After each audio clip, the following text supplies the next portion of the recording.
bienvenue sur le podcast Innover en Wallonie. La Wallonie, c'est cette région de Belgique où il y a autant d'idées ingénieuses que de trous sur les routes. Je suis Sarah Tillens, chargée de communication pour Innovatech. Au quotidien, on aide les entreprises à développer des innovations techniques. Au travers de ce podcast, je pars à leur rencontre.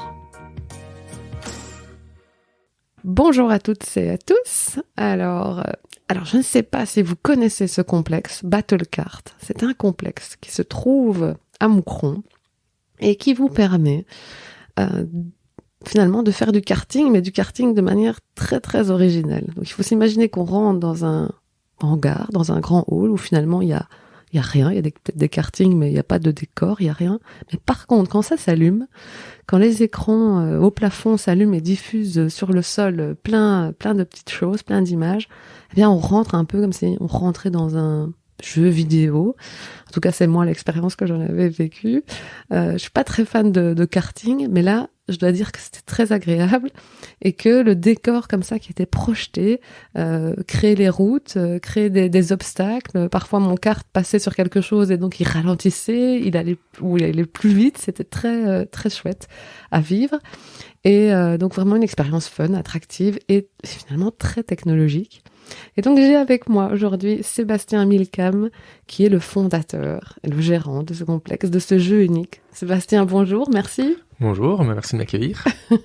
Alors, moi j'avais testé ce karting, mais il y a des années, enfin vraiment à l'ouverture, donc c'était il y a quoi, 5 ans que ça s'est ouvert ? C'était il y a 4 ans et demi. 4 ans et demi, voilà. Alors est-ce que je l'ai bien expliqué ? Parce que ça a quand même évolué depuis. Alors, il y a quelques petites corrections à apporter. Au plafond, ce ne sont pas des écrans, ce sont des vidéoprojecteurs, donc qui sont orientés vers le sol.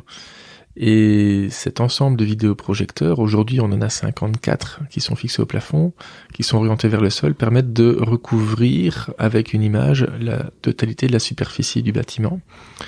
Et donc, ça en fait le plus grand écran de cinéma du monde. Et les cartes vont rouler sur cet écran de cinéma et interagir avec. Et donc on est d'accord, il n'y a pas de décor finalement, et c'est le décor vraiment qui est projeté. Hein. Exactement. Donc il y a rien sur le sol, c'est un simple béton lissé, et les vidéoprojecteurs viennent vidéoprojeter une image sur le sol. Cette image pouvant être un circuit, pouvant être un terrain de foot, pouvant être une arène, en fonction du mode de jeu. Mais par contre, quand on vit l'expérience, après, quand c'est projeté, on a vraiment l'impression qu'il y a un décor, on suit les routes, c'est pas qu'on est perdu du tout, quoi. Exactement. En fait, dans un sens, notre cerveau est totalement leurré, on trompe complètement le cerveau. Et moi-même, quand je joue, parfois je tourne pendant 20 minutes en rond dans un bâtiment qui en fait est vide, alors que le cerveau est persuadé de suivre un circuit. Notre cerveau est vraiment fait pour combler les trous, pour essayer dès qu'il voit quelque chose, et il va toujours essayer de l'interpréter pour le rapprocher de quelque chose qu'il connaît déjà. Et donc ce circuit qui est vidéo projeté est vraiment considéré comme réel par le cerveau. Et du coup, on roule naturellement en suivant ces circuits ou ces pistes, et on va naturellement essayer d'éviter les missiles, les flaques d'huile et les autres obstacles qui peuvent apparaître sur la piste.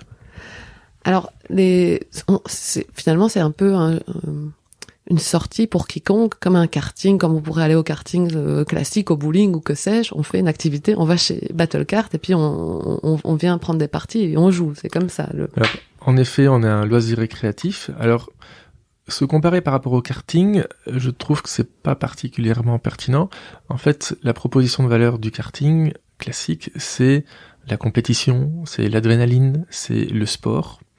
Donc, je vois plus le karting classique comme étant un sport, tandis qu'à Battlecart, la proposition de valeur, c'est l'émotion. Nous, ce qu'on vend aux clients, c'est de l'émotion, c'est de l'amusement. Et ces émotions, j'ai été frustré de ne pas les rencontrer quand j'ai fait du karting en étant plus jeune. En fait, quand on dépasse quelqu'un dans un karting classique, tout le monde a une combinaison, tout le monde a un casque. Donc quand on dépasse quelqu'un, on ne sait pas si c'est quelqu'un qu'on connaît ou si c'est une tierce personne qui est sur la piste. On ne sait pas si on a réellement fait un dépassement ou si on a rattrapé quelqu'un qui a pris un tour de retard. Et donc un dépassement ne va pas forcément générer d'émotion. À Battlecard, c'est tout l'inverse. On a fait en sorte de pouvoir identifier les joueurs, c'est-à-dire qu'il y a un écran à l'arrière de chaque carte avec le nom de chaque joueur. Donc quand on va dépasser quelqu'un, on sait de qui il s'agit.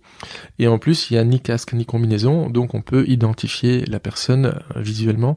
On peut avoir le eye contact avec cette personne au moment où on la dépasse. On va un petit peu plus loin encore, c'est-à-dire qu'il y a un écran qui sert de tableau de bord, qui est à l'avant du kart. Et donc, quand on va se faire tirer dessus par un adversaire, on va voir en grand le nom de cet adversaire et l'arme qu'il a utilisée. Et ça va générer de l'émotion. Se faire tirer dessus avec un missile par quelqu'un, on va être dégoûté. D'autant plus qu'il y a de fortes chances que juste après, il nous dépasse. Et on va pouvoir identifier justement la personne qui nous dépasse pour pouvoir se venger, pour pouvoir le redépasser. Et donc, à Battlecard, une partie est composée, ce ne sont que des rebondissements permanents. C'est des dépassements, des redépassements. Alors qu'à l'inverse, en karting classique, eh bien, après 30 secondes, le classement général est plus ou moins établi en fonction des compétences des différents pilotes. Et on peut jouer 3 fois de suite. Le classement ne va normalement pas bouger dans un karting classique. C'est très lié aux compétences, tandis que à Battlecard, il y a un facteur chance en fonction du bonus qu'on va recevoir. Si à un moment donné on est deuxième et que le premier est juste devant nous, si on reçoit la flaque d'huile qu'on peut déposer derrière soi, on va pas pouvoir l'utiliser contre son adversaire qui est juste devant soi. Si on reçoit un missile, on va pouvoir lui tirer dessus et le dépasser. Et ça peut changer le cours du jeu. Ça peut changer du coup le classement final. Finalement, c'est un peu comme un jeu vidéo où on est acteur réel dans le jeu vidéo ou comment tu... Alors là, on se rapproche. Ouais. On se rapproche. Pour moi, Battlecard, c'est plus une console de jeu. On est d'ailleurs en train de redévelopper encore pour la 4e fois tout l'environnement logiciel pour encore mieux distinguer vraiment la console de jeu des modes de jeu. Enfin, c'est déjà le cas actuellement. À ce jour, on a 4 modes de jeu qui sont en production, dans un 5e qui est en préparation. Et c'est vraiment une console de jeu qui gère la partie embarquement, la partie débarquement. Et une fois que les joueurs ont embarqué et sont sortis des stands, il y a une phase de dispersion. Un mode de jeu commence. Et c'est vraiment comme avec une PlayStation, on décide, une fois qu'on a la PlayStation, on décide du jeu auquel on joue, la durée pendant laquelle on joue à ce jeu et les paramètres. Et donc on va pouvoir, lorsqu'on réserve sur le site internet, décider du contenu de sa partie. On peut décider de jouer au mode de jeu, il y a le jeu du serpent, le jeu du football, le jeu des couleurs et le battle race. On peut décider de combien de rounds on fait, la durée des rounds, du circuit, de la musique. Par exemple, au football, on peut décider si on veut 1 ballon ou 2 ballons. Enfin, il y a toute une série de paramètres qu'on peut ajuster. On joue au football avec des cartes. Exactement. Donc, il y a 2 buts. On répartit les joueurs en 2 équipes. Alors, soit c'est automatique, soit ils peuvent voter, soit ils peuvent présélectionner sur le site internet. Et ensuite, il y a un ballon virtuel qui est vidéo projeté sur le sol. Mais à nouveau, je rappelle que le cerveau est leurré et quand il voit ce ballon paraît réel. Et on va pousser ce ballon avec son kart, alors plus ou moins fort en fonction de la vitesse. Et le ballon va agir de manière naturelle comme s'il s'agissait d'un véritable ballon qui était poussé par les différents joueurs. Alors on a une nitro, donc ça permet d'accélérer au moment où on touche le ballon pour envoyer le ballon un peu plus fort. Et le but évidemment c'est de mettre le ballon dans le but adverse. Donc le lien finalement avec le karting, c'est que le kart. C'est ça, c'est le seul lien, c'est en effet l'élément physique qui est le kart, encore qu'on a fait plein de modifications dessus, et même au niveau des autres éléments physiques, par rapport à un karting classique, on n'a pas de barrière, on n'a pas de circuit qui est prédéfini, on vidéo projette le circuit, ce qui permet d'en avoir aujourd'hui 8 ou 9 différents. Mais on pourrait par exemple faire ce jeu de football sans carte, ou ça c'est pas du tout parce que finalement le ballon il pourrait réagir aussi, ou il faut toujours cet élément carte? Alors, techniquement, on pourrait le faire sans carte, mais il n'y aurait pas les mêmes émotions, les mêmes sensations qui seraient générées. Au niveau de la sécurité, si on joue au football sans le kart, on peut avoir 2 personnes qui se rentrent dedans et qui se blessent. Tandis que là, les cartes étant localisées, et étant donné que l'informatique a le contrôle finalement sur les cartes, si à un moment donné 2 cartes se foncent dedans, l'informatique va faire freiner les cartes pour limiter la violence du choc. On tolère 5 km/h d'écart au moment du choc. ce qui secoue déjà, mais ce qui reste tout à fait acceptable. On pourrait empêcher totalement les chocs, mais de ce fait, l'anticollision serait plus contraignant et ça altérerait le plaisir de jouer.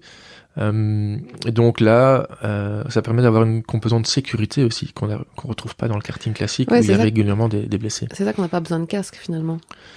C'est une des raisons pour lesquelles on n'a pas besoin de casque. En fait, la raison, elle est plus juridique, c'est que on répond aux critères pour entrer dans le cadre de la législation des attractions et pas dans le cadre des courses de sport automobile.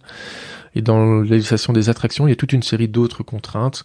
Un exemple bête, c'est qu'il faut un portillon pour rentrer dans l'attraction et un portillon pour sortir de l'attraction. Ça peut pas être le même portillon. Donc ça veut dire qu'on a 2 portillons côte à côte, alors qu'en fait un seul pourrait suffire, mais on doit respecter cette législation des attractions, dans laquelle par contre le casque n'est pas obligatoire, dans laquelle il faut une ceinture de sécurité dès qu'on dépasse 6 km/h, donc on a dû rajouter une ceinture de sécurité. Et donc voilà, on respecte cette législation-là. La législation du karting classique, on ne pourrait de toute façon pas la respecter parce que il y a un niveau de luminosité qui est imposé, qui est impossible à atteindre avec des vidéoprojecteurs. Ouais, parce que c'est finalement quand on joue, il fait un peu noir, il fait sombre. Chez Battle Kart. On est comme dans un cinéma. Donc ouais. La lumière qui provient des vidéoprojecteurs, c'est de la lumière qui est utile. Toute autre lumière viendrait perturber l'image de la vidéoprojection. Et donc, la salle est plongée dans le noir et la seule lumière provient des vidéoprojecteurs et également des écrans qui sont à l'arrière des cartes, le tableau de bord. Et il y a également des phares de couleur sur les cartes qui permettent d'identifier les équipes, par exemple lors du mode football, ou d'identifier les adversaires. Bah bien, quel complexe. J'ai vraiment envie d'y retourner rien qu'à t'entendre. Alors, on va un peu remonter en arrière, parce que c'est génial, Battle Kart, ce que c'est maintenant, et on en parlera après, ce que ça va devenir, sans doute. Mais comment c'est né, cette idée? Parce que toi, donc, Sébastien, tu es ingénieur, à la base. Ingénieur dans quel domaine? Alors, je suis ingénieur civil avec la spécialité informatique et gestion. Ouais. Et donc, comment t'arrives? Donc, c'était quoi? T'étais un peu fan de karting? Comment ça naît, cette idée, au départ? Alors, du karting, j'en avais fait 3 fois dans ma vie. Ah ouais, donc c'était pas spécialement ça. Donc, j'étais pas spécialement fan. Les jeux vidéo, j'avais peut-être joué un peu plus que la moyenne des jeunes de mon âge, mais j'étais pas non plus un addict aux jeux vidéo. L'idée... elle a émergé dans le train entre Moucron et Tournai un jour en 2010. C'est dans ta région, hein. Donc, toi, t'es de la région de Moucron. Je suis de Moucron et je retournais à Moncotte un dimanche soir. Ok. Et j'avais l'intention de participer à un concours entrepreneurial qui s'appelait la Start Academy. Et donc, je réfléchissais à des idées. Et l'idée est venue de 2 frustrations. Donc la première, je l'ai déjà un petit peu exprimé, c'était dans le karting, le fait qu'il n'y ait pas d'interaction, pas d'émotion lors d'un dépassement. Moi je m'étais imaginé que quand j'allais réussir à dépasser mon frère, j'allais être tout fier. Et en fait, à aucun moment, j'avais l'impression de faire des dépassements tout le temps, mais je savais pas si c'était mon frère ou si c'était des inconnus qui étaient aussi sur la piste. Et je me savais pas non plus si j'étais le meilleur sur le circuit ou si je faisais toujours que rattraper un gars qui était super lent. Donc ça, c'était assez frustrant. Ce manque d'émotion, alors que dans le karting, il y a quand même des sensations qui sont très chouettes de pilotage. Il y a l'adrénaline aussi. Il y a l'inconvénient qui est le danger, c'est-à-dire que si on fonce dans le mur, on peut se blesser quand même assez gravement, même si c'était pas ça qui m'a motivé au départ. Et j'ai eu l'occasion, quand j'étais en première année à l'université, de faire du laser game à Mons. Et du coup, on est allé avec un groupe. J'avais commencé mon baptême le premier jour, puis j'avais décidé de pas le faire. Et donc, je m'étais intégré dans un groupe de personnes qui se connaissaient finalement pas très bien. On était une petite dizaine. Je connaissais plus ou moins les prénoms de tout le monde, mais j'étais pas très à l'aise. Personne n'était très à l'aise finalement. On se connaissait depuis 2-3 jours. On se croisait entre les cours. Et on s'est dit, tiens, on irait bien faire un laser game ensemble. Et on était faire ce laser game. Et là, on nous a demandé, pareil, les prénoms, de manière à pouvoir les afficher sur un petit écran quand on se faisait tirer dessus. Et on a joué pendant, je pense, 10 ou 15 minutes. Et à chaque fois qu'on se faisait tirer dessus, il y a un petit écran sur notre ventre qui indiquait le nom de la personne qui nous avait tiré dessus. On a joué 15 minutes comme des fous. On est ressorti de là, on a reçu les scores. Et 1 heure après, on était encore en train de dire « Ah tiens, et toi, je t'ai tiré dessus 3 fois sur l'épaule.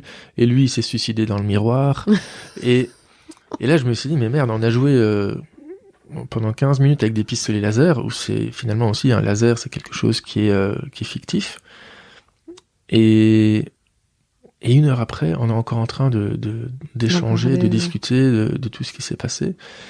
Et là, j'ai compris qu'il y avait cette composante émotion. C'est-à-dire que quand on tire sur quelqu'un et qu'on arrive à se venger, on crée des interactions entre les gens. Et les interactions entre les gens, c'est ça qui va générer de l'émotion. Et je me suis dit, ben voilà, il y a toutes les pièces du puzzle. On s'est chopé les sensations qu'on a dans le karting, avec les émotions qu'on a dans le laser game, et l'idée c'est de mixer les deux. Alors on a refait quelques fois du laser game après, avec le même groupe, mais je prenais de moins en moins de plaisir parce qu'il y avait un gros problème de sécurité, je trouvais. Sur les 3 fois où je suis allé, il y a eu 2 nez cassés et une arcade cassée. Pas dans mon groupe, mais dans les groupes qui passaient avant ou après. Alors, ils ont mixé laser game et paintball. Voilà. Donc quand on est en train de boire un verre et qu'on discute des scores et qu'on voit qu'il y a un joueur du groupe d'après qui sort avec l'arcade cassée ou le nez cassé, sur les 3 fois on est allé, on a vu 3 fois de la casse. Ça nous a quand même un petit peu refroidi. Et puis au bout de 2-3 fois, il y avait une autre problématique qui est apparue, c'était la possibilité de tricher. Assez facile, ou je vais pas dire de tricher, mais de ne pas être fair play. C'est-à-dire que quand on se faisait tirer dessus, on savait qu'on était immunisé pendant 5 secondes, et donc on se retournait, on suivait la personne qui nous avait tiré dessus, et on attendait de ne plus être désarmé, parce qu'on est aussi désarmé pendant 5 secondes, pour lui tirer dessus. Et donc, il y avait plus la même... dès lors qu'il y a un joueur qui n'est pas fair play et qu'on en est victime, on est tenté d'également ne pas l'être, et puis après les règles du jeu, enfin l'esprit du jeu n'est plus là, et donc ça crée des frustrations. Et donc il y avait cette problématique de triche qu'il fallait également régler, la problématique de sécurité et la problématique qu'on avait dans le karting qui était le manque d'émotion et d'interaction entre les joueurs. Donc l'idée c'était de mélanger tout ça. Et donc tout ça dans un train, ça te passe par la tête, et hop. L'idée c'était de mettre au départ un pistolet laser sur un kart, en se disant comme ça on peut se tirer dessus. Après, j'ai assez vite fait le parallèle avec ce qu'on retrouve dans les jeux vidéo comme Mario Kart et Crash Team Racing. J'ai quasi jamais joué à Mario Kart. Par contre, j'ai pas mal joué à Crash Team Racing, qui est l'équivalent sur PlayStation. Et puis j'ai réfléchi à des trucs et astuces qui permettraient de avoir des équivalents de bonus pour retrouver la même dynamique de jeu. Au départ, j'envisageais de mettre des barrières mobiles pour avoir des raccourcis. J'envisageais de mettre des éclairages dans le sol pour simuler des pots de banane, par exemple. Et puis, en fait, l'idée des vidéoprojecteurs est venue assez vite, mais elle paraissait irréalisable, parce que quand on est étudiant et qu'on vit avec 300 € par mois, 500 €, mais dont 200 pour se loger, un vidéoprojecteur, ça coûtait à l'époque 800-900 €, et une lampe de vidéoprojecteur coûtait à elle seule 450 €. Et donc je m'étais dit, ça va être impayable de recouvrir une piste entière avec des vidéoprojecteurs. Et finalement, j'ai quand même fait l'effort de faire le calcul. Et pour donner un ordre d'idée, pour équiper une piste, il faut 18 cartes, qui coûtent 15 000 € pièce. Donc ça fait 270 000 € pour acheter les cartes. Et en vidéoprojecteur, pour équiper une piste, il faut 24 vidéoprojecteurs à 600 €. Et donc, c'est de l'ordre de 15 000 €. En fait, l'ensemble des vidéoprojecteurs d'une piste, ça ne coûte que le prix d'un seul carte. Ah ouais, donc c'est vraiment les cartes qui coûtent cher derrière. Voilà. Donc, attends, toi, tu te lances quand même après avoir réfléchi à cette idée dans le train, donc ça mûrit. Donc tu fais des calculs, tu commences à te renseigner, mais comment vient aussi cette idée elle existait déjà, ça existait déjà les vidéoprojecteurs? Parce qu'à un moment donné, tu vas quand même développer de la technologie autour du kart, associer tout ça parce que je sais que t'as déposé des brevets aussi, donc comment t'arrives à ce moment-là déjà comment te viennent ces idées? Et puis comment t'y avances, quoi? Alors l'idée, elle arrive quand je suis en 4e année à la fac, 4e année sur 5. Donc je présente d'abord le projet à la Start Academy en tant que concours entrepreneurial, où là j'ai appris que faire des slides en dernière minute dans le train en allant au concours, c'est pas une bonne idée. Ça m'a appris qu'il fallait vraiment bien préparer une présentation. ce qui s'est révélé utile par la suite. Ensuite, j'ai essayé, dès qu'il y avait moyen, dès qu'il y avait un projet dans le cadre de l'université, de faire avancer le projet Battlecart. C'est-à-dire que on a eu un cours de marketing, on devait faire un projet marketing, mais je l'ai fait sur le sujet Battlecart. En fait, ça a occupé toutes tes études, quoi. Tout ce que tu pouvais apprendre, tu l'associes à ton projet. Exactement. Donc, en dernière année, il y avait une formation qui s'appelait Humons Entrepreneur, où on devait faire un business plan, qui allait être présenté à un concours également, organisé par la maison de l'entreprise. Et donc, là, pareil, j'ai fait sur le sujet de Battlecart, ce qui m'a permis de faire un premier business plan. Et j'ai également fait mon travail de fin d'études, qui est quand même le plus gros travail que j'ai fait à cette période-là, où j'ai fait une version miniature avec 2 voitures téléguidées, un vidéoprojecteur, et ça m'a permis de commencer à étudier le système de localisation. Enfin, de développer une première version du système de localisation qui permet de savoir où se trouvent les cartes. En fait, c'est important de savoir où se trouvent les cartes de manière à ce que quand un missile qui est vidéoprojeté rencontre le chemin d'un kart, il faut qu'on sache où se trouve le kart pour que l'ordinateur puisse dire tiens, il y a un kart qui rencontre un missile, on va faire disparaître le missile, on va afficher une animation d'explosion du missile, on va faire jouer par le kart un son d'explosion et on va ralentir le kart. Et donc on a besoin de savoir très précisément où se trouvent tous les véhicules. Et le système qu'on a aujourd'hui permet de savoir où se trouvent les véhicules au centimètre près, 300 fois par seconde. Mais donc, oui, petit à petit, ça avance, mais tu te fais entourer d'autres personnes qui sont spécialistes en vidéoprojecteurs, en informatique, comment tu l'as fait avancer cette idée, au-delà d'y travailler tout le temps? Tu rencontres des bonnes personnes sur ta route? Comment ça se passe?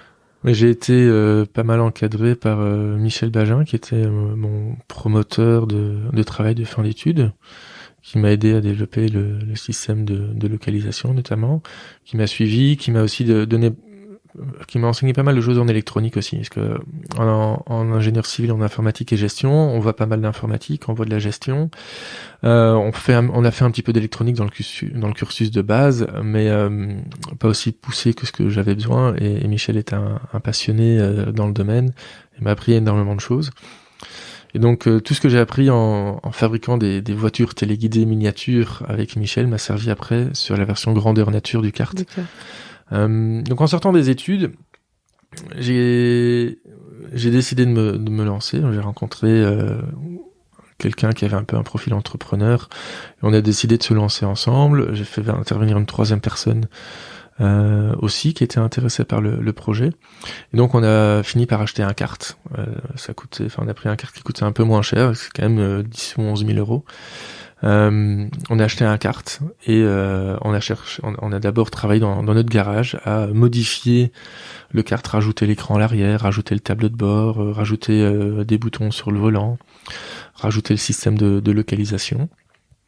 Et ensuite, on avait besoin d'un endroit pour faire un test. En fait, on cherchait à vendre directement une franchise. Et on a dit, il faut qu'on fasse une vidéo qui montre ce qu'est le produit. Et pour faire cette vidéo, on a besoin d'un endroit pour faire rouler le kart. Et on a été voir le directeur de Mons Expo à l'époque. Et on y va là, on est plusieurs jeunes de la région. On souhaite faire une vidéo d'un projet et on aurait besoin d'un grand espace. Et là, le directeur de Mons Expo nous a dit, c'est bon, vous avez Mons Expo cet été pendant 2 mois, gratos. Ah oui, carrément. C'est magnifique. Et vous voulez pas savoir ce qu'est le projet, quand même? Si, expliquez-moi, ça m'intéresse quand même. Bon, je vois que vous êtes des jeunes de la région, vous avez de l'ambition, vous êtes entrepreneur, j'apprécie, et donc si on a l'opportunité d'aider, on le fera. Et donc on lui a expliqué ce qu'était le projet, et il était 100% partant. Et donc on a eu Mons Expo pendant 2 mois à l'été 2013. Et donc on a utilisé le réseau. En fait, j'ai eu des vidéoprojecteurs à prêter par l'université, des ordinateurs à prêter par l'université. Il y a de l'équipement qu'on a dû acheter par nous-mêmes. On a fait de la consultance en informatique. J'ai travaillé dans une fromagerie pour programmer des étiquettes. Programmer une étiqueteuse qui étiquetait des fromages pour aller chercher un minimum d'argent requis pour acheter. Il fallait des câbles réseau, il fallait des switches. On s'est arrangé pour avoir beaucoup de matériel à prêter ou du matériel de récupération. Je connaissais un électricien qui nous a passé plein de câbles réseau. Donc au lieu d'acheter des câbles réseau, on a utilisé des câbles, des chutes de chantier. Mais malgré tout, il fallait encore acheter les petits connecteurs. Enfin, donc on a usé de ruses tout ton et réseau, d'astuces. Voilà. tout ce que tu pouvais user, tu l'as fait pour essayer. Pour faire une piste qui finalement ne faisait que 400 mètres carrés. On avait un espace qui faisait 10 mètres sur 40, qui était vidéoprojeté. On avait 8 vidéoprojecteurs. Et il fallait faire une vidéo démonstrative. Enfin, avec 10 mètres sur 40, on s'est juste dessiné un anneau. Et faire une vidéo avec un anneau et un kart, bon, c'était un petit peu short. Et donc, on a vidéoprojeté des portions de circuit. Et en orientant astucieusement la caméra, on a pu donner l'illusion qu'on avait un circuit complet quand on a fait une vidéo. On a loué 2 cartes à Durbuy Adventure, qu'on a maquillé de manière à ce qu'il ressemble aux cartes qui étaient, lui, complètement équipées. Et donc, on a réussi à faire une vidéo qui était quand même bien, je vais dire, cheatée. Mais ça nous a permis d'aller chercher l'RTBF qui est venu pour faire un reportage pour le JT, RTL qui est venu également. Et donc, ça t'a mis en lumière à ce moment-là. Voilà, là, ça nous a donné une visibilité. Et le lendemain, on a un investisseur qui nous a appelé en disant tiens, demain je retourne dans le sud de la France, mais j'ai vu votre projet, ça a l'air bien, est-ce qu'on peut se voir est-ce qu'il y a encore moyen de se voir aujourd'hui sur Bruxelles? Et on a dit ok, on est allé à Bruxelles, on l'a rencontré. Ton but c'était en faisant ça d'essayer d'aller trouver des intéressés pour... Voilà, le but au début c'était de lancer directement une franchise, mais on n'avait pas non plus l'expérience qu'il fallait et on s'est rendu compte que essayer de directement vendre un concept avec des cartes, on n'allait pas savoir convaincre. Donc on a fait cette vidéo dans le but de pouvoir trouver des investisseurs pour lancer un premier battle card nous-mêmes. Donc on a créé une deuxième société qui allait être la société d'exploitation. On a essayé de lancer un crowdfunding.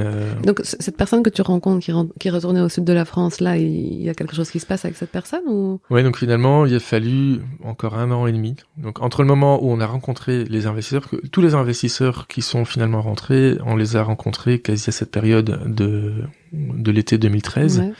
Il a fallu quasi 1 an et demi de négociations et de rédaction de pacte d'actionnaires, de statuts, d'augmentation de capital et tout ça, pour avoir finalement le budget nécessaire pour lancer le premier battle card. Et donc le budget nécessaire que tu avais besoin, c'était quoi à cette époque? On visait 1 million d'euros de budget pour acheter les cartes, les vidéoprojecteurs, aménager le bâtiment qu'on avait trouvé, qu'on allait louer, avoir un fonds de roulement aussi parce que il nous a fallu plusieurs mois d'installation. Et donc, il fallait payer les rémunérations pendant ce temps-là. Et donc, c'est les investisseurs qui mettent, mais tu fais aussi une campagne de crowdfunding, c'est ça que tu fais? Voilà, on a fait une campagne de crowdfunding qui nous a permis de lever plus de 100 000 euros, qui nous a aussi coûté un petit peu d'argent parce qu'on n'a pas vraiment respecté les règles. Enfin, on n'était pas au courant des règles. Mais la FSMA impose que quand on fait une offre publique d'achat, il faut faire un prospectus qui doit être approuvé par la FSMA. Et on n'est pas conscience de ça.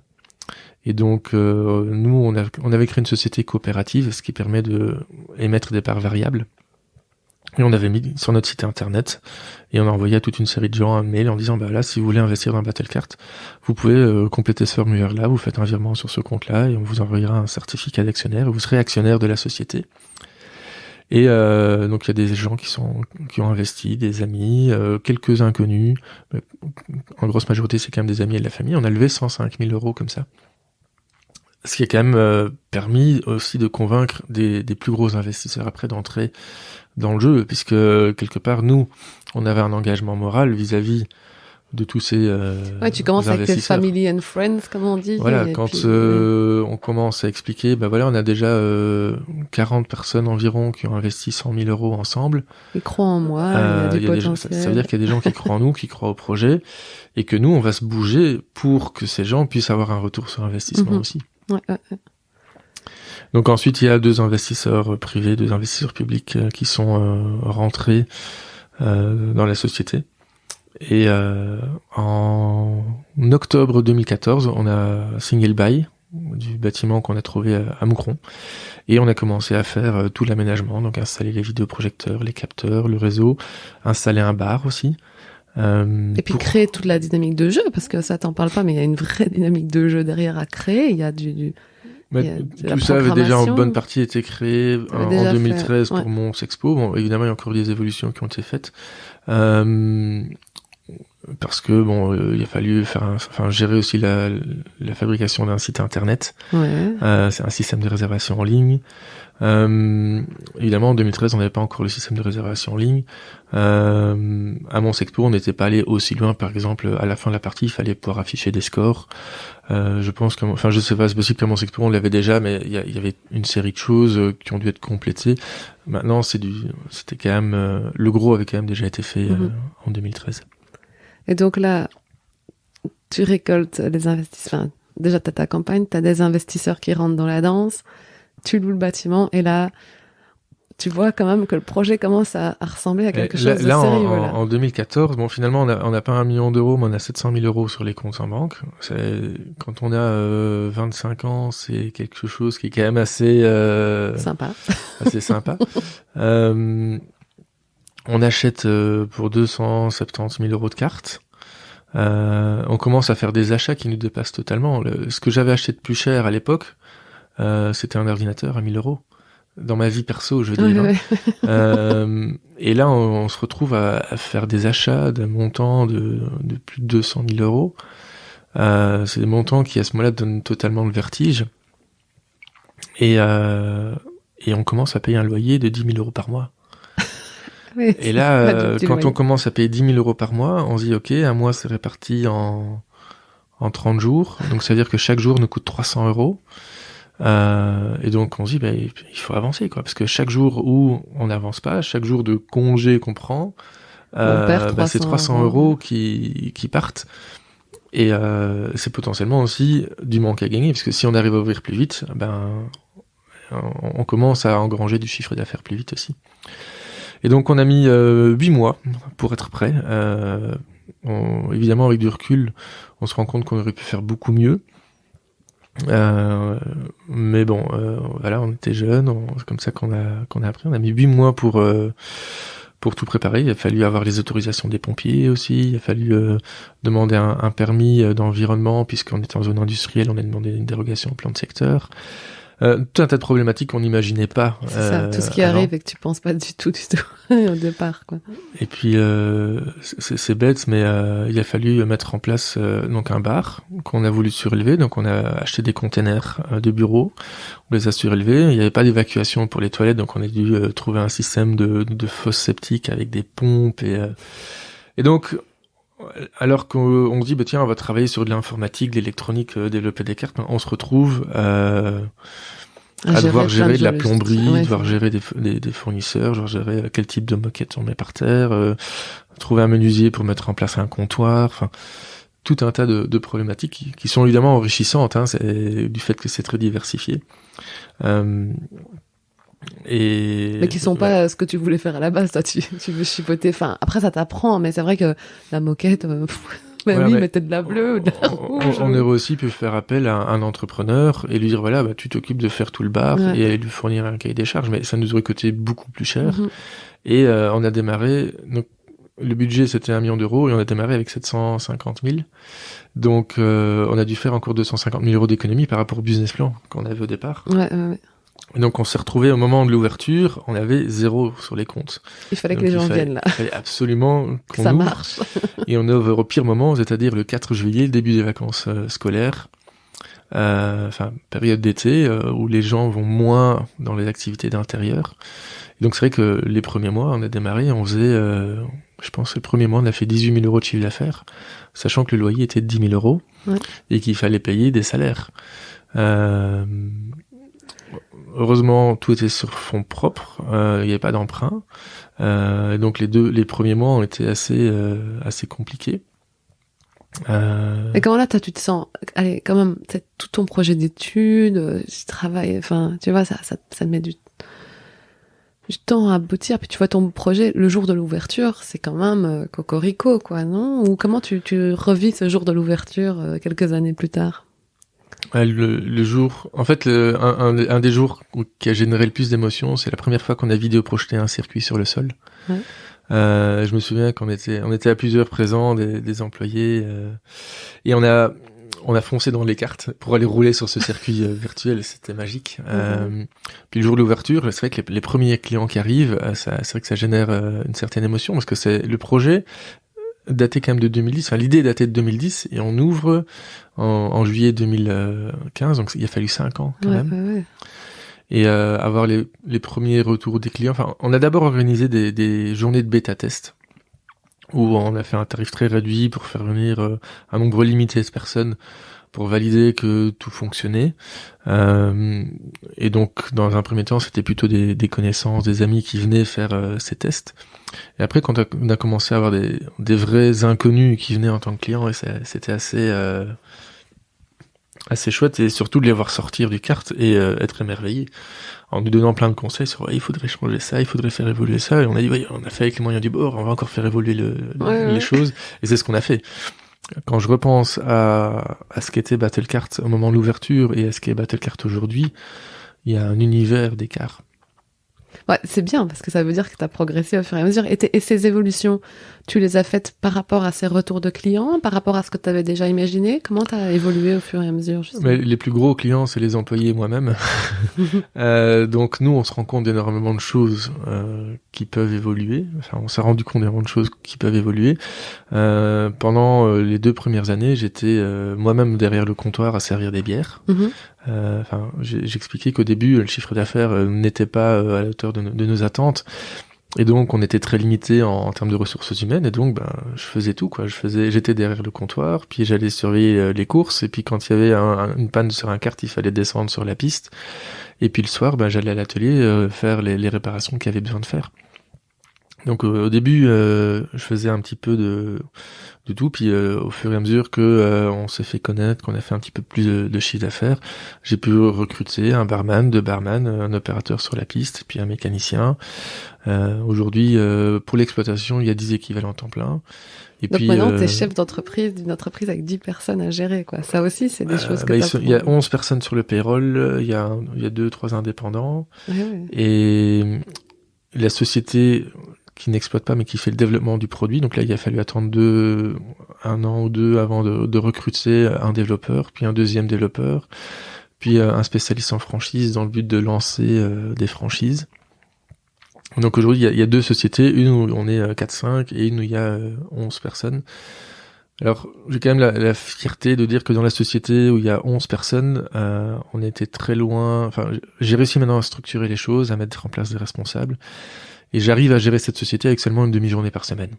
Ouais. Ce qui me permet de me concentrer sur le développement du réseau de franchise et sur l'évolution de la R&D, l'évolution du concept. Comment tu as réussi justement à diminuer ce temps pour gérer c'est l'exploitation du Battle-Kart finalement, hein, Alors, il y a plusieurs facteurs qui rentrent en ligne de compte. Il faut, faire en sorte de garder le personnel, éviter d'avoir un turnover. Parce qu'à chaque fois que quelqu'un part, il faut reformer cette personne. Ouais, ça prend du temps. Donc tu leur offres des parties de Battle-Kart tous les soirs. Le personnel peut jouer gratuitement, ouais. Ça fait partie du jeu. Il y a le fait qu'il faut garder du personnel, d'abord bien s'entourer des bonnes personnes. Ensuite, il faut documenter. Le jour où on a commencé à documenter toutes les procédures. Finalement, tout ce qu'on fait, on l'a documenté. Ça fait que quand on accueille une nouvelle personne, on lui montre son job, et ensuite, elle peut retrouver ce qu'elle doit faire dans la documentation. Et ça fait qu'on passe beaucoup moins de temps à devoir l'accompagner.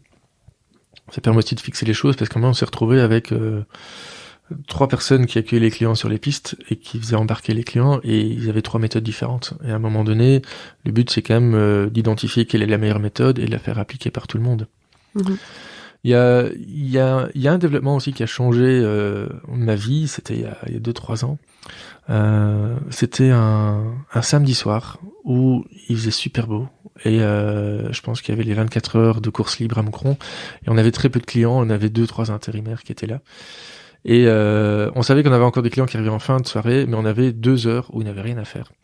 Et toutes les 5 minutes, ils venaient me voir en me disant qu'est-ce que je peux faire, qu'est-ce que je peux faire, qu'est-ce que je peux faire. Et en fait, il y avait plein de choses à faire. Et là, j'ai développé un petit logiciel qui fait office de to-do list. Et dans cette to-do list, on peut encoder des tâches. On peut encoder des rôles aussi, donc toutes les personnes ne vont pas faire toutes les tâches différentes. Et on peut encoder une récurrence sur les tâches.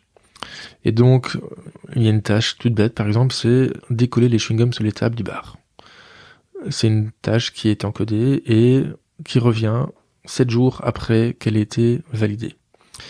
Et des tâches comme ça, maintenant, je pense qu'il y en a 300, 400 qui ont été encodées. Il y a des tâches qui reviennent qu'une fois tous les ans, des tâches qui reviennent tous les mois, des tâches qui reviennent d'office tous les dimanches, par exemple sortir les poubelles. Et depuis qu'on a mis en place cette to-do list, ça m'a changé la vie, parce qu'il n'y a plus jamais personne qui vient me demander ce qu'il doit faire.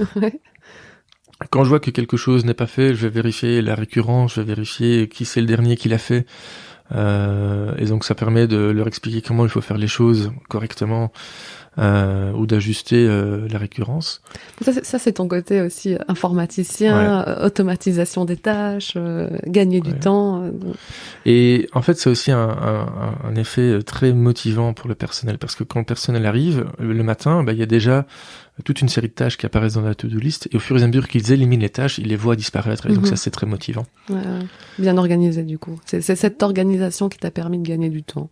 Voilà, de gagner du temps et de déléguer, et du coup de passer moins de temps pour des choses qui peuvent être automatisées, et donc de passer plus de temps sur des tâches high level. Ouais. Dans cette aventure Battlecart, donc tu t'es associé à des investisseurs. Oui. Et au départ, tu t'étais aussi associé à une autre personne. Je sais que c'était un point un petit peu plus compliqué dans l'aventure, mais c'est intéressant d'en parler parce que ça fait partie de ton histoire. Ça prouve aussi que ça n'a pas été une aventure toujours facile. Au-delà de tout ce que tu as eu à vivre, c'était aussi finalement, c'est un peu une aventure de couple qui se termine en divorce. Exactement. Et il faut continuer à faire fonctionner la machine malgré ça. Donc, est-ce que tu peux en dire un petit mot dans ce côté partenariat et comment toi tu vois l'association finalement, parce que souvent dans les projets, les gens sont associés. Toi, tu l'étais au départ, donc ce côté où on dit c'est bien d'être associé au départ d'un projet, mais maintenant t'es seul à la manœuvre. En effet, donc en sortant des études, en fait, le projet avait quand même une certaine ampleur, donc j'ai eu l'opportunité de m'associer avec quelqu'un qui m'a contacté suite à une vidéo qu'il avait vue sur YouTube. Et on avait des profils assez complémentaires. Et il avait déjà lancé des projets d'entrepreneuriat. Il avait déjà lancé une ou deux sociétés, une ou deux activités plutôt. Et donc le profil me plaisait bien. C'était quelqu'un qui avait énormément de bagou.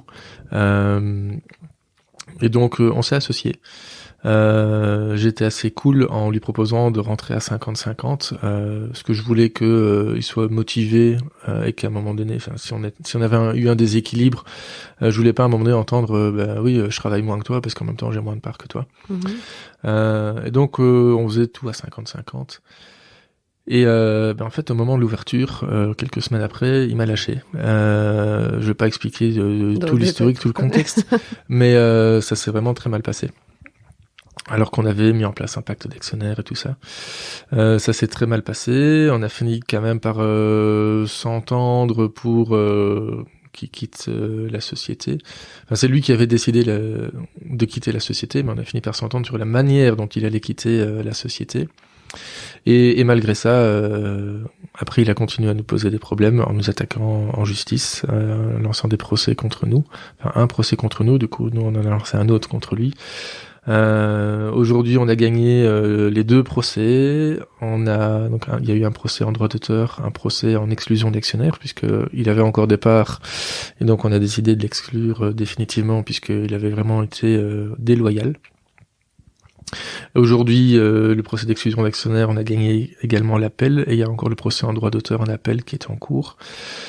Donc, ça paraît vite dit comme ça, des procès, mais un procès, ça requiert une quantité d'énergie phénoménale. Ça coûte aussi très cher en avocat. Et c'est l'énergie qui est pas positive. Quand je travaille sur Battlecart, sur le développement d'un mode de jeu, sur une évolution, je peux travailler jusqu'à 3 heures du matin avec plaisir, et quand il s'agit de travailler sur des conclusions qu'on va devoir remettre à un juge et d'expliquer pourquoi on a raison, et c'est pas du travail qui est motivant, c'est pas productif comme travail. On a l'impression de perdre du temps. Tu te défendre et tu te dis mais j'ai pas le temps de ça. Voilà, moi tout ce que je veux, c'est faire développer Battlecard. Battlecard, c'est un peu mon bébé. On parlait d'un couple. Battlecard, c'est mon bébé. Et disons que mon associé, c'était un petit peu un parent adoptif. Et il décide de partir, et puis voilà. Mais en même temps, il veut encore certains droits sur l'enfant. Tu fais, mais non. Voilà, c'est ça. Mais le problème, c'est que c'est pas qu'il veut encore certains droits sur l'enfant, c'est qu'il essaye de tuer l'enfant. Ou il essaye d'en soutirer un maximum d'argent. Et donc, il faut à ce moment-là protéger l'enfant. Et nous, tout ce qu'on veut, c'est faire grandir l'enfant, lancer des franchises, développer le réseau, faire évoluer les modes de jeu, faire évoluer l'expérience pour l'utilisateur. Et donc toute cette énergie qu'on a consacrée dans les procès, c'est très chronophage et c'est vraiment usant. Ça a même été traumatisant, au point de ne plus savoir endormir. Et donc il faut choisir la bonne personne en s'associant. Alors on est resté associés pendant 3 ans, et pendant 3 ans ça s'est bien passé. Donc c'est pas parce que ça fait 3 ans qu'on s'entend bien avec quelqu'un que tout va bien se passer. On avait un pacte d'actionnaires qui était quand même relu par des juristes et autres. Malgré tout, il faut vraiment, en faisant le pacte d'actionnaires, envisager toujours le pire des scénarios. Même s'il y a 99% de chances que ça se passe bien, c'est pas ces 99% de chances, pour ces 99% de chances qu'on fait le pacte d'actionnaires, c'est pour le 1% où ça se passe mal.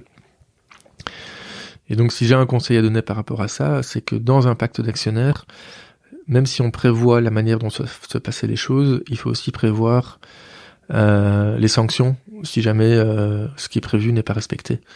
Et donc c'est une erreur qu'on a faite, c'est qu'on avait prévu dans le pacte d'actionnaires que chacun des associés fondateurs allait rester pendant 5 ans dans la société à temps plein pour la faire évoluer, mais on n'a pas prévu la sanction qu'il y aurait si jamais cet engagement n'était pas respecté. Et donc ça veut dire que si la sanction n'est pas prévue, ça veut dire qu'il faut aller devant un juge et que c'est le juge qui doit déterminer la sanction. Et donc le concours de circonstances a fait qu'on n'avait pas le temps d'aller devant un juge pour faire appliquer le pacte d'actionnaires. Donc voilà, à l'avenir, il faut vraiment prévoir ça. Donc maintenant, je suis sûre que quand tu fais des contrats avec des gens, c'est super blindé à mon avis.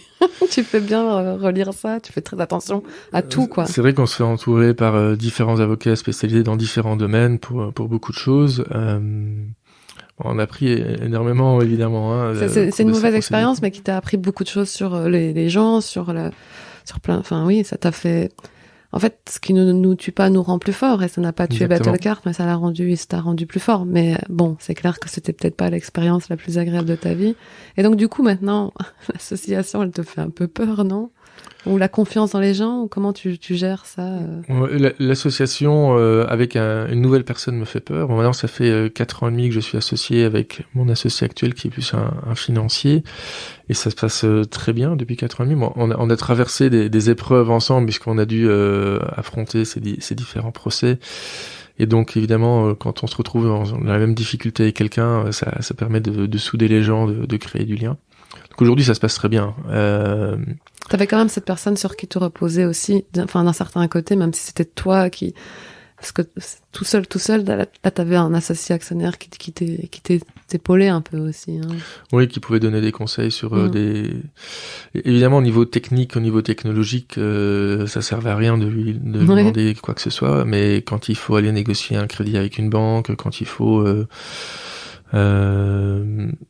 il m'a pas mal aidé aussi sur des aspects RH par exemple, parce que forcément je sors de l'UNIF, je me retrouve chef d'entreprise, je recrutais des gens, j'ai jamais participé à un entretien d'embauche et je me retrouve à devoir engager des gens.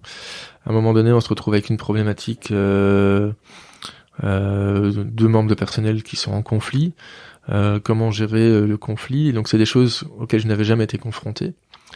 Et donc là, ça a pu être intéressant de bénéficier de l'expérience de cet associé pour montrer comment faire. Et puis maintenant, évidemment, j'ai un peu plus d'autonomie. Et finalement, allez, Battlecard, tu me disais tantôt, le succès, le chiffre d'affaires ne fait qu'augmenter d'année en année. T'as combien par exemple, l'année passée, ou cette année 2019, il y avait combien de joueurs? Parce qu'on est fin 2019, je sais qu'il ne faut pas dire quand on tourne le podcast, mais bon, là, on est tout à la fin de l'année dernière, on a fait 55 000 sessions jouées. Ah ouais, c'est... Donc, pas des parties, mais des sessions jouées. Donc, une partie avec 10 joueurs, c'est 10 sessions jouées. Et cette année, je pense qu'on sera à 65 000, 70 000. Donc, t'as de la vraie progression chaque année, quoi. Ouais, chaque année, on a une belle progression. Il y a 2 ans, on a augmenté la flotte de cartes. Au début, c'était 6 cartes par piste. Et maintenant, on peut jouer à 12 en même temps par piste. Okay. On a fait toute une série d'adaptations qui permettent de jouer à plus de joueurs. On a aussi analysé les retours clients, voir si l'expérience utilisateur n'était pas altérée. Et il se fait que non, en fait, que ce soit 6 joueurs ou 12 joueurs, la satisfaction client est la même. Parce qu'on avait peur qu'on nous critique en disant vous mettez plus de cartes pour gagner plus d'argent et l'expérience est moins bonne, mais non, on a vraiment vérifié, l'expérience est tout aussi bonne. Et aujourd'hui on arrive à nouveau un petit peu à saturation, en tout cas les samedis et les dimanches, en semaine il reste de la place. Et donc on va chercher d'autres moyens d'étendre les capacités d'accueil. Toutes ces étapes, tu vois, de la création, de la recherche technologique, vraiment, des RH, etc., que finalement, t'y es arrivé, mais qu'est-ce que t'en retiens? Enfin, qu'est-ce que tu dirais à quelqu'un qui veut se lancer, ou c'est quoi tes conseils? Mais vraiment, on y va et ça marchera, ou qu'est-ce que... Moi, je pense qu'à un moment donné, ce qu'il faut faire, c'est juste foncer. On peut réfléchir dans tous les sens à un business plan. Je pense que c'est quand même important de faire un plan de trésorerie pour éviter d'être sous la barre des zéros à un moment donné. Ça, c'est quand même... ici encore, j'ai eu l'occasion de refaire des plans financiers pour envisager de lancer des franchises ou autres. Et évidemment, c'est important de regarder que le compte du résultat est bon, que le bénéfice est bon, mais il y a quand même autre chose qui est très important, c'est le plan de trésorerie, voir si on est bon et qu'on n'est jamais en négatif, parce qu'une fois qu'on se retrouve proche de la limite, ce qui va se passer, c'est que on va plus avoir la même efficacité en travaillant. Dès lors qu'on travaille sous pression, sous tension, on perd toute créativité, on trouve plus forcément les solutions qui pourtant auraient pu paraître évidentes quand on est dans un bon état d'esprit et quand on est à l'aise. Donc c'est vrai que pour Battlecard, il y a 3 ans ou 4 ans, j'avais analysé tous les risques, toutes les contraintes, jamais je me serais lancé. À un moment donné, il faut prendre la balance, peser le pour, peser le contre, et il faut dégager la balance et dire on fonce. Parce que si on pèse tout le pour et tout le contre, on n'avance jamais. Ce qui fait que ça fonctionne, c'est qu'il faut juste foncer à un moment donné et pas trop réfléchir au risque, tout en ayant quand même analysé un minimum est-ce que le plan de trésorerie est réaliste ou pas, quoi. Qu'est-ce qui te fait continuer ou te fait avancer à chaque fois, même quand t'as connu des couacs, t'as connu des difficultés aussi avec ces procès, etc. Moi, ce qui m'a toujours motivé, j'ai même été surpris moi-même à quel point ça me faisait du bien, c'était quand j'entends les clients qui sortent du kart. Ouais, c'est vraiment le retour client. Voilà. J'ai mon bureau qui est juste au-dessus de la piste, et donc quand j'entends les clients qui sortent du kart et qui disent oh, c'était trop génial, allez on en refait une, et c'est tous les jours qu'il y a des clients qui sont émerveillés comme ça, et ça donne une énergie infinie. Ouais. Donc ça, c'est finalement tous ces gens à qui on peut dire merci qui te permettent de continuer au quotidien l'aventure, quoi. Ouais, c'est ça. Le but, c'est de émerveiller les gens, c'est de les emmener dans un autre univers. Et quand tu réussis l'expérience, tu te dis ok, je sais pourquoi je fais la chose et je sais pourquoi je continue, quoi. Et il y a rien de pire pour moi qu'un client qui est pas satisfait, ou un client qui dit j'ai pas compris comment utiliser les bonus. C'est arrivé à un moment donné, moi ça me frustre terriblement parce que il n'a pas vécu la vraie expérience Battlecard. Et quand c'est comme ça, tu dors pas de la nuit et tu cherches un nouveau système, ou je réfléchis à tout ce qu'on peut mettre en place pour corriger tout ce qui peut mal se passer. Et aujourd'hui, on a vraiment été très loin là-dedans. Un exemple tout simple qui est facile à comprendre. Au début, la moitié des pannes qu'on avait, c'était pas des pannes, c'était les gens qui appuient sur le frein sans s'en rendre compte. Ah. Et évidemment, quand on appuie sur le frein, ça coupe le circuit d'accélérateur et on peut plus accélérer. Et donc on se retrouvait avec des gens coincés au milieu de la piste, qui n'arrivaient pas à avancer, et qui levaient le bras en demandant de l'aide.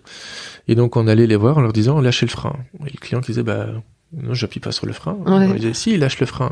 Non, et je suis pas en train d'appuyer sur le frein. Et donc on prenait le pied du joueur, on tirait dessus pour qu'il relâche cette pédale de frein et la carte redémarrait. Et maintenant, tout simplement, quand quelqu'un appuie sur le frein pendant 4 secondes, il y a le tableau de bord qui indique lâcher le frein, les haut-parleurs du kart qui dictent le message lâcher le frein, et ça répète lâcher le frein jusqu'à ce que la personne lâche le frein. Okay. Et donc, c'est tout un tas de notifications comme ça qu'on a mis en place, qui interviennent dans des situations où le joueur pourrait rencontrer un problème. Si le joueur, par exemple, ne roule pas sur une case bonus au bout de 30 secondes, le kart va lui dire roule sur une case bonus pour avoir un bonus. Une fois qu'il a un bonus, il appuie pas sur le bouton jaune pour l'utiliser, le kart va lui dire appuie sur le bouton jaune pour l'utiliser. Alors, la majorité des joueurs ne voient pas ça. Parce qu'évidemment, dans la majorité des cas, ça se passe bien. Et donc, il y a la partie visible de Battlecart, mais il y a la partie qui est émergée de l'iceberg, avec tout ce qu'on a mis en place pour faire en sorte que tout se passe bien, quelles que soient les circonstances. Qu'il n'y ait pas de mauvaise expérience. Exactement. Ça. Tu veux vraiment privilégier l'expérience positive. Tu as breveté aussi différents aspects du kart, ce qui te fait, donc t'es toujours unique au monde. Oui. C'est quand même un succès, enfin c'est un vrai succès en Belgique, Cocorico, en Wallonie même. Ouais. C'est au niveau brevet, t'as des conseils à donner? Ça a été facile, pas facile? C'est souvent compliqué pour. Alors ça a été coûteux. Ouais. Ça c'est une première chose. Maintenant c'est les investisseurs qui ont poussé. On a visité entre deux stratégies. C'était soit la stratégie Coca-Cola, c'est-à-dire on ne dévoile pas la recette et on fonce, on perd pas d'argent à faire un brevet. Donc ça c'était une stratégie. L'autre stratégie c'était de dire on fait un brevet quand même. On dépense 50 000 euros, 60 000 euros pour faire un bon brevet européen, États-Unis. On a fait la Corée du Sud et le Japon aussi. Et derrière il faut continuer à dépenser pour entretenir le brevet et puis après pour défendre le brevet. Donc finalement on a décidé de faire ce brevet. Et alors un brevet ça prend énormément de temps, donc ça a été lancé avant l'ouverture, donc en 2014. Et aujourd'hui on a le brevet japonais qui a été délivré, et le brevet européen, lui, n'a toujours pas été délivré officiellement. Donc il y a vraiment toute une procédure d'examination et tout ça. Mais donc c'est vrai que ce brevet ça a quand même une valeur non négligeable, et ça permettra de, même si aujourd'hui on n'a pas de contrefaçon, ça permettra lorsqu'elles apparaîtront de se défendre, de défendre notre travail et notre innovation. Ouais, si à terme vous voulez revendre ou quoi que ce soit, ou dans tes défis futurs, il y a ces envies aussi de faire d'autres complexes. T'arrives peut-être à saturation ou je veux dire le nombre de capacités, hein, pas de saturation. Oui. Ici, c'est vrai que la capacité d'accueil, les vendredis et les samedis, il faut impérativement réserver à l'avance, voire même plusieurs semaines à l'avance. Parce qu'on est systématiquement rempli. Donc on travaille au lancement de franchise. Donc aujourd'hui, il y a toujours pas de franchise qui est signée, mais ça avance quand même bien. Et on travaille aussi sur le développement de centres Battlecart en propre. De toi-même faire un autre endroit Battlecart. Voilà, c'est ça. Okay. Les gens, comment ils viennent? Ta communication, finalement, c'est beaucoup de bouche à oreille? C'est quasi que du bouche à oreille. Ouais. C'est ce qui a fait qu'on a une progression qui est assez linéaire. On n'a pas fait un énorme coup de pub au début. Et donc c'est le bouche à oreille, donc c'est pour ça que la qualité de l'expérience utilisateur est fondamentale pour nous. C'est vrai qu'on est super mal placé, on n'a aucune visibilité. On est malgré tout à une demi-heure de Lille, on est à 10-15 minutes de Moucron. Donc la zone de chalandise est quand même assez intéressante, mais on a zéro visibilité, et quand on a démarré, on n'a fait quasi aucune publicité, si ce n'est les reportages qui sont passés sur RTL et à l'RTBF ou en radio. Donc c'est vraiment au départ de la communication presse, et puis c'est les expériences et le bouche à oreille qui a continué. J'ai vu aussi que vous étiez sur TripAdvisor, donc ça peut faire aussi arriver des gens qui cherchent des activités du week-end, des choses comme ça. Mais en fait, TripAdvisor, ça a commencé malgré nous. Un jour, il y a quelqu'un qui est venu à Battlecart et qui a noté sur TripAdvisor, et donc on a dû à un moment donné contacter TripAdvisor pour reprendre le contrôle de la page, pour mettre une description. C'était bête, mais il n'y a même pas de majuscule dans les phrases, et donc on a pu mettre une vraie description cohérente. Donc ça se fait naturellement. La page Google Business aussi est assez importante. On est sur Facebook, maintenant on est sur Instagram aussi. C'est vrai que depuis une année maintenant on communique un peu plus. Et tu vois encore plus de progression du fait de faire encore plus de communication? Je pense que ça aide. C'est très difficile de mesurer les retours sur la communication, mais à un moment donné, une fois que le chiffre d'affaires commence à gonfler, on peut accorder un certain pourcentage du chiffre d'affaires à la communication. À la communication, quoi. Il y a aussi, est-ce qu'il y a plus de femmes qui viennent? Parce que moi, j'avais bien aimé l'expérience, que j'aime moins l'expérience karting classique, même si ou même jeux vidéo, je suis pas du tout jeux vidéo, mais j'avais vraiment bien aimé à l'époque l'expérience. Je sais que je dois la refaire parce que ça a fort évolué. Est-ce qu'il y a, c'est qui ta cible principale finalement? Alors, je vais d'abord répondre à la question des femmes. C'est vrai que la première année, on avait 25% de femmes, donc un quart. Ouais. Et en fait, ça augmente linéairement. Et là, cette année, on est à un tiers de femmes. On est à 33%. Ah ouais. Parce que les clients, à force de venir et de revenir, se rendent compte que c'est autant accessible pour les femmes que pour les hommes. C'est vrai que dans un karting classique, je pense que ça donne 99% d'hommes. Et on souffre quelque part de cette connotation compétition, sport, adrénaline du karting qui attire plus la gente masculine. Parce que c'est vrai que dans Battlecart, il y a le mot carte. Et donc, après, Battlecart, c'est une marque qui est pas mal, mais le mot carte est quand même parfois pénalisant pour nous. Et Battle, peut-être aussi, ça fait plus masculin. Oui, Battle aussi, en effet. Il faut enlever les clichés, mais voilà, ouais. Voilà, mais c'est vrai que les femmes s'amusent autant que les hommes. Hier, on a encore le cas d'un groupe, une entreprise qui est venue. Ils étaient à 11, dont plusieurs femmes, et il y a une femme qui a pas voulu jouer parce que c'est du kart. Et donc ils ont fait une première partie. Et la deuxième partie, en fait, ils ont tous dit à la fin, joue, machin, et ils ont réussi à la convaincre de jouer, et en sortant, elle était super contente. Et finalement, le patron de la boîte était tellement content qu'ils ont décidé de faire une troisième partie qui n'était pas prévue au départ. Donc, ça, c'est aussi une des bonnes expériences clients. Quand ils rejouent et quand ils reviennent. Est-ce qu'il y a beaucoup qui reviennent? C'est vraiment pas la première fois qu'on a des femmes qui ne font pas la première partie, mais qui font la deuxième et la troisième, et qui regrettent de ne pas avoir fait la première partie. Ça arrive souvent. Et donc la cible, c'est beaucoup aussi de familles, évidemment, de groupes. C'est pas des gens qui viennent tout seuls. Donc, la cible, ça dépend du créneau horaire. En semaine, c'est énormément d'entreprises qui viennent faire leur team building ou leur incentive. Le vendredi, le samedi, c'est beaucoup des groupes d'amis qui viennent, notamment tout ce qui est entraînement de vie de jeune homme.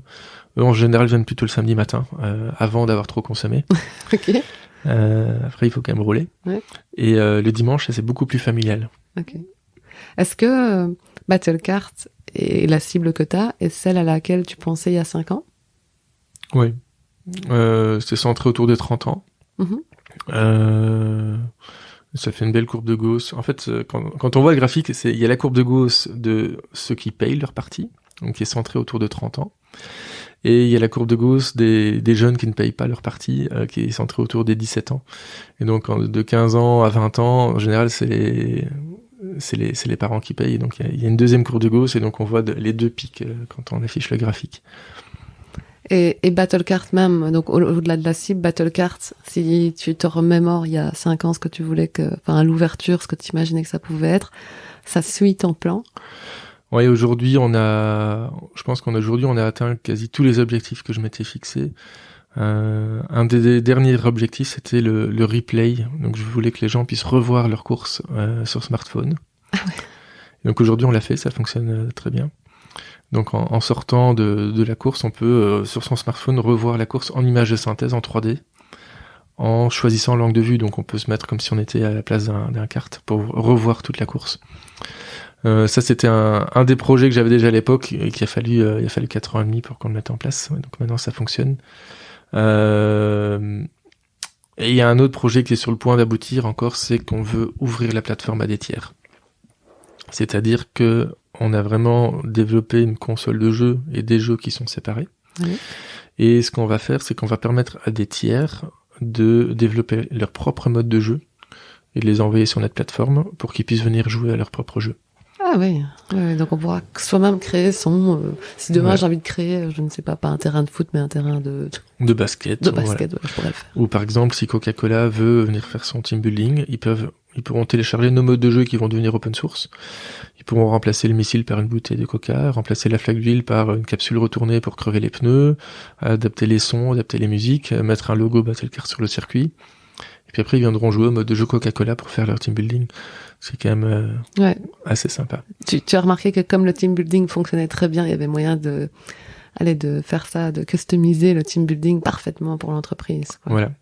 Aujourd'hui, on a aussi pour projet de faire évoluer les modes de jeu pour atteindre différentes finalités de team building. En fait, quand on fait un team building, une des finalités, ça peut être de créer de la cohésion au sein d'un groupe. Pour que les travailleurs travaillent mieux ensemble après. Ça va être souvent ce cas de figure-là, mais on peut aussi avoir un team building où le but c'est de créer de la compétition entre les joueurs.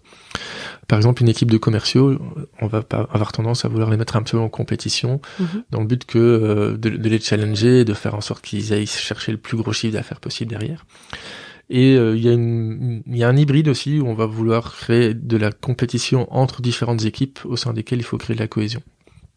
Et donc on adapte les modes de jeu pour pouvoir atteindre ces différentes finalités en fonction de ce que recherche le responsable RH de la boîte qui nous envoie ses équipes. Ouais, donc c'est au-delà de venez faire une partie, mais c'est un team building, cohésion, compétition, etc. Voilà. Et donc là aussi tu améliore l'expérience du on RH adapte l'expérience et c'est pas juste de l'incentive où on vient pour s'amuser. Il y a vraiment une recherche derrière d'une finalité à atteindre dont les joueurs sont pas forcément au courant même. Oui.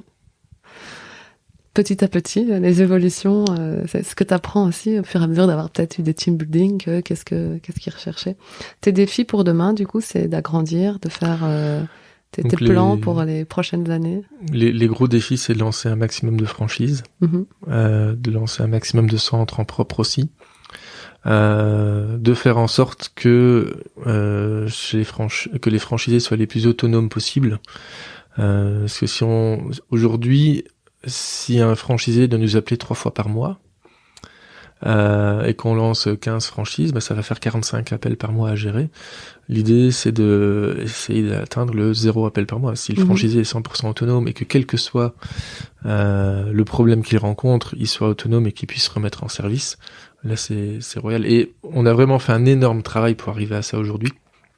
Oui, quand tu disais au départ, tu voulais directement lancer des franchises, après coup, tu te dis, mais c'était complètement fou. Après coup, c'était complètement fou. Quand on a démarré, on avait toute une série de ce qu'on appelle des SPOF, c'est des Single Point of Failure, c'est-à-dire un équipement qui, s'il tombe en panne, met tout le centre à l'arrêt. Et à l'époque, il y en avait énormément. Par exemple, la connexion Internet. Sans connexion Internet, on savait pas démarrer une partie.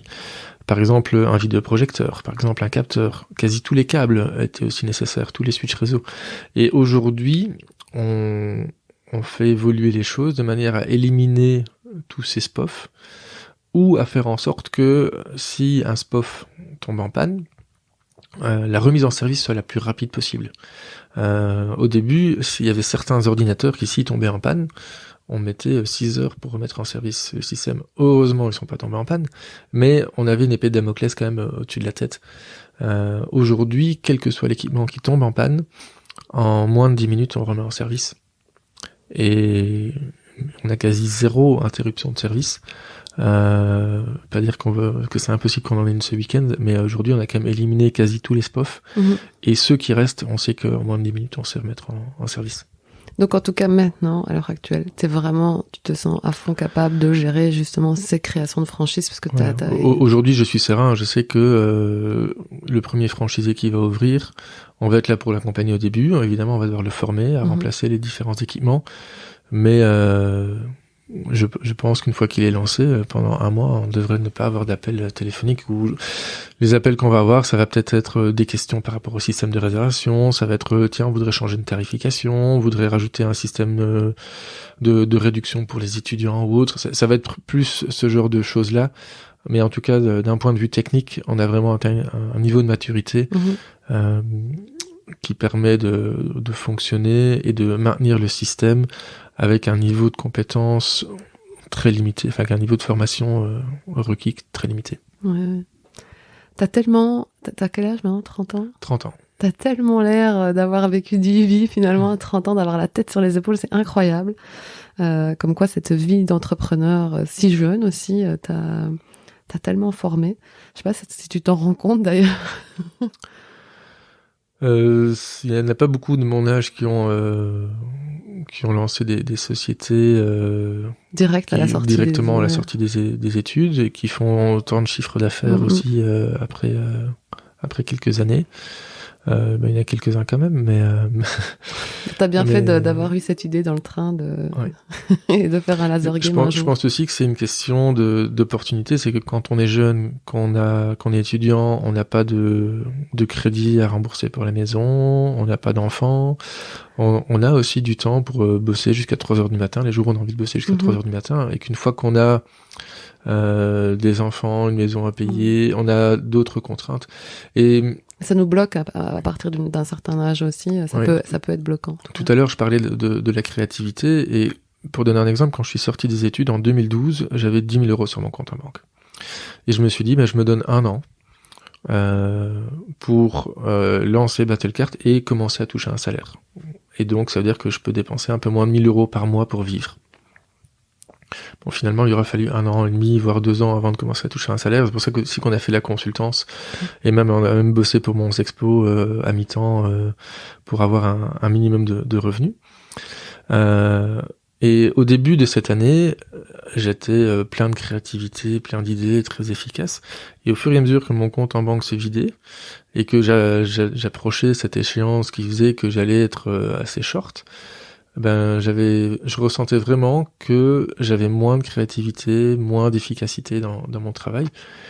Et une fois qu'on a tous les soucis liés aux enfants, liés à un crédit bancaire, liés à toutes ces choses-là, je pense que ça freine aussi donc la créativité et l'efficacité. Et puis l'envie de se lancer, d'être un peu tout feu tout flamme de la jeunesse, mais qui est là aussi et qui est lié aussi, je pense, aux contraintes effectivement financières. Il faut une certaine forme d'insouciance aussi.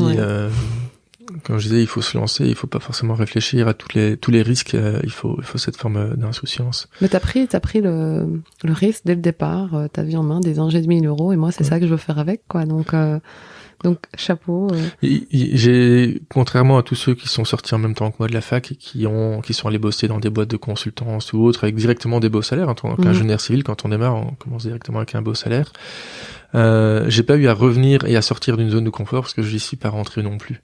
Je suis passé du stade étudiant où j'avais 500 euros par mois pour vivre, dont 200 pour mon loyer, à un stade où quelque part j'ai gagné en confort en me disant que j'avais un petit peu moins de 1 000 euros par mois pour vivre pendant 1 an. Et puis après, quand j'ai commencé à toucher un salaire, je gagnais, je sais plus, c'était 1 200 par mois. Et puis après, ça a évolué. Tout est linéaire finalement dans cette carrière. Mais je peux comprendre que si on gagne à un moment donné beaucoup plus, le fait de revenir en arrière, c'est très compliqué. Oui, je pense que oui, moi dans ma génération, beaucoup de gens ont des idées, mais se disent finalement j'ai un bon salaire, je prends pas le risque, quoi, parce que donc je comprends En fait, moi j'aimerais bien qu'il y ait un système pas de revenu universel. Le revenu universel où on donne 1 000 euros à tout le monde, je trouve très mauvais finalement, parce que c'est ce qu'on a fait pendant 40 ans avec le chômage à vie.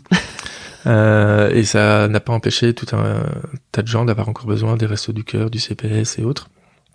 J'aimerais bien mettre en place un système où, lié à notre carte d'identité, on aurait un compte logement, un compte nourriture, un compte hygiène, un compte culture, tout un tas de comptes qui seraient incrémentés toutes les nuits du montant qu'on a besoin pour vivre dignement. Et avec ce système-là, parce qu'aujourd'hui, en fait, ni toi ni moi, on a la garantie que dans 2 ans, on n'est pas sous un pont. Et ça crée une espèce d'insécurité qui n'est pas normale, je trouve, aujourd'hui, en 2019. Et si on crée ces comptes dignité, en fait, quand on va au supermarché, on achète tout un tas de produits qui sont des produits de première nécessité, de la farine, des tomates, de quoi cuisiner et manger normalement, manger dignement. Et au moment de payer, on rentrerait notre carte d'identité dans le lecteur. Et tous les produits qui sont éligibles, donc c'est-à-dire pas le luxe, donc à ce moment-là, ce serait défalqué de nos comptes. Et les produits qui seraient du luxe, par exemple du parfum, ça, il faudrait le payer avec l'argent qu'on a gagné en travaillant. Et mettre en place ce système-là, ça permettrait de avoir la garantie de vivre jusqu'au bout sa vie dignement. Et ça aiderait les gens, je pense, à prendre plus de risques et à oser quitter un job qu'ils n'aiment pas. Aujourd'hui, je pense qu'il y a énormément de gens qui ont un job qui est confortable au niveau du salaire, mais qui prennent pas forcément leurs pieds, qui aimeraient bien trouver un autre job, et qui, du fait qu'ils sont pas dans le job de leur rêve, n'ont pas l'efficacité qu'ils pourraient avoir si ils décidaient de démissionner et qu'ils se lanceraient dans l'aventure. Enfin, accessoirement, en plus, ce système-là, ça permettrait de supprimer le chômage, de supprimer les retraites, de supprimer les allocations familiales, puisqu'on pourrait avoir ces comptes aussi pour les enfants avec les parents qui auraient procuration. Donc, je suis d'accord aussi pour changer le système. Je sais pas si je le verrai un jour dans ma vie, mais je suis partisane aussi d'un changement de système comme ça. Ouais. Une fois que le Battlecard sera vraiment sur le rail au niveau du lancement des franchises, peut-être que je m'attellerai à lancer ça.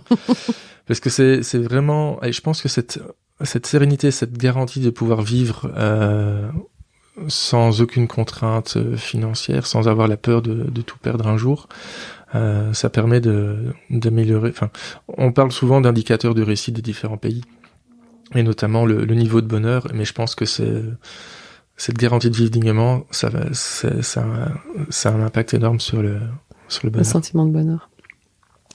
Vraiment, on s'éloigne un petit peu du sujet. Non, mais c'est super intéressant. C'est le projet qui sait dans 10 ans, tu géreras peut-être des projets connexes à ça. En tout cas, on sent que ça te porte de commencer jeune, mais on sent aussi que un manque d'argent chez toi peut brider un peu ta créativité finalement. Et que t'as besoin de ça pour être. Oui, à un moment donné, on est drivé par le besoin de financement à court terme, et on n'est plus drivé par la qualité de service, par le service client, on n'est plus drivé par le long terme, et ça c'est néfaste, je pense, de manière générale pour le. Tu veux de la sérénité pour de la créativité, quoi. Voilà. Dernière petite question, et comme ça je vais te libérer parce que je sais que tu as des journées fort chargées.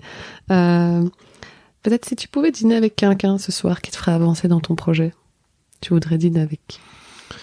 Quelqu'un qui me ferait avancer dans mon projet, bonne question. C'est vrai que j'aurais pu te la poser avant pour que tu y réfléchisses, ou même peut-être pas avancer dans ton projet, mais quelqu'un que tu voudrais rencontrer, peut-être juste comme ça, quelqu'un au niveau professionnel, tu te dis si je pouvais dîner avec cette personne ce soir, je crois qu'on se raconterait pas mal de choses, ou j'aurais des questions à lui poser. Ou... Moi je disais un petit peu, mais un Elon Musk par exemple, je dirais pas non à le rencontrer et à échanger avec lui, passer quelques heures avec lui, ça serait quand même très enrichissant, je pense. Ouais. Pour son côté un peu dingue dans ce qu'il met en place. Oui, c'est ça. Il a aussi un côté, je réfléchis pas et je fonce. À un moment donné, on l'a vu avec Tesla, on l'a vu avec les fusées. À un moment donné, il y a des risques qui sont là, qui sont colossaux, et je pense qu'il doit juste faire abstraction de ces risques et dire on avance, on fonce. Et c'est ce qui lui permet d'avancer aussi vite. Ouais, je suis toujours étonnée. C'est vrai, Elon Musk j'ai l'impression, est la personne qui est le plus souvent citée quand je demande ça. Et récemment, j'organisais une conférence sur l'innovation, et j'ai lancé comme ça à tous ces contacts innovation, entrepreneurs que je peux avoir. Qui voudriez-vous que j'invite? Et beaucoup m'ont dit Elon Musk. Bon, je n'avais pas le budget, je pense qu'avant d'atteindre Elon Musk, il y avait un petit décalage, mais il inspire beaucoup de gens par sa folie, par ce qu'il mène, par ce qu'il arrive à faire aussi. Donc je pense que oui, il doit être très inspirant en tout cas. On va essayer de l'avoir un jour sur le podcast. Bonne chance. C'est ça. Mais écoute, il faut viser haut. Tu as visé haut, hein, pour Battlecard. C'est peut-être ça qu'il faut viser aussi, viser haut, et puis avec beaucoup de travail, beaucoup de passion, on y arrive.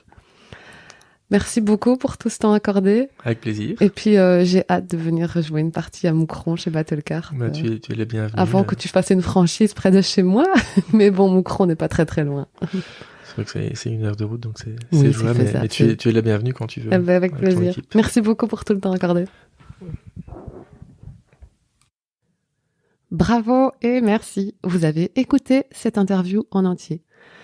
Si vous l'avez aimé, n'hésitez pas à la partager autour de vous. Et si vous aimez ce podcast, merci de le noter 5 étoiles. Ça nous aidera à le diffuser plus largement.